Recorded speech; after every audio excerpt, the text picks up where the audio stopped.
Bienvenue à l'Arzicourt. Nous sommes ici et pas ailleurs pour un Rodin des Bois. Rodin pour la sculpture, mais l'analogie s'arrête là. Jean-Pierre Surugue transforme aussi bien le bois, la pierre, le métal que les os ou les coquilles d'œufs. Ne vous fiez pas à ce que vous voyez, rentrez plus tôt.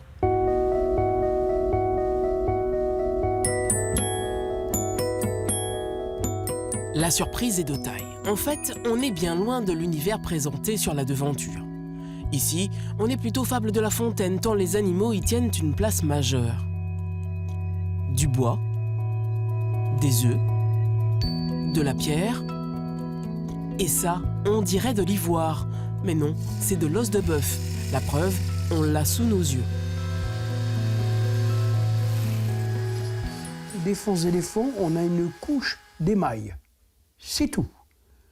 On a un os plat. Moi, j'ai un os creux, où il est beaucoup plus difficile à sculpter, parce que on a 5000 à chaque bout et on a 1,5 cm au milieu. Si vous faites un personnage, par exemple, que je fais là, et que vous faites un visage et que vous n'avez plus que 2 mm, ça va être complexe. Il faut calculer, c'est pour ça d'ailleurs que je lui ai donné une certaine courbe. C'est facile de sculpter un os? Non. Non. Déjà, pour commencer, c'est le traitement de l'os et le nettoyage. Ça a été plus complexe pour moi. Mais aujourd'hui, j'ai trouvé la technique, si vous voulez. C'est un petit secret, je la garde pour moi. Hein, parce que c'est très dur à trouver. Et puis, j'ai voulu démontrer qu'on n'a pas besoin d'aller tuer des pachydermes.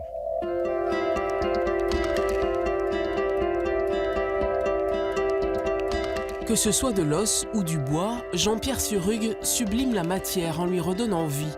À son sens, c'est un rendu pour un donné. Le bois, c'est quelque chose de noble, de chaud. Par exemple, tous les arbres fruitiers, on les bichonne pour avoir leurs fruits. Et quand ils sont morts, eh bien moi, j'en ai fait des œuvres d'art. Voilà. Pour garder un petit peu le sens de l'arbre, comme on dit. Vous vous êtes découvert un talent de sculpteur à quel moment? Après 2 licenciements. Et j'avais une statue en arpal, qu'on ne payait pas bien cher, hein, puisque tout le monde pouvait en avoir. C'était une statue grecque qui était sur la télévision.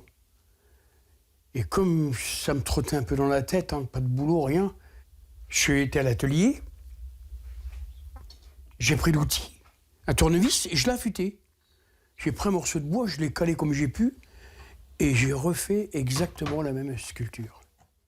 Alors Jean-Pierre continue, s'obstine, il fait des tableaux, ses réalisations s'exposent, mieux encore, elles se vendent. Au début, c'était des tableaux, c'est sûr, mais il y avait des erreurs dedans, vous voyez? Il y avait des erreurs, donc les formes n'étaient peut-être pas encore finalisées. Donc il a fallu un certain temps quand même d'adaptation. Hein. Au début, j'ai copié quelques œuvres, il ne faut pas dire le contraire.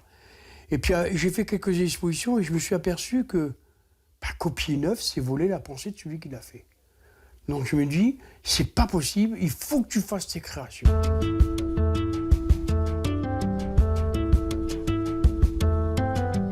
En 30 ans, Jean-Pierre Surugue a fait d'énormes progrès. Il manie aussi bien la fraise que la gouge. Ses œufs d'autruche sculptés sont autant un défi lancé à la matière qu'une célébration de la vie.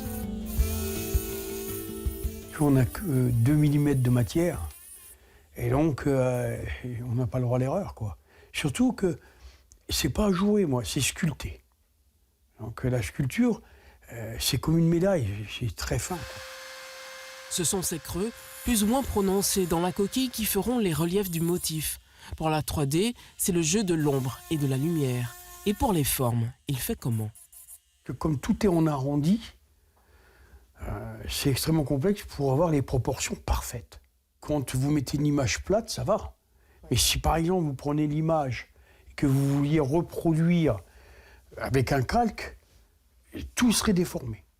C'est pour ça qu'on est obligé de le faire à main levée.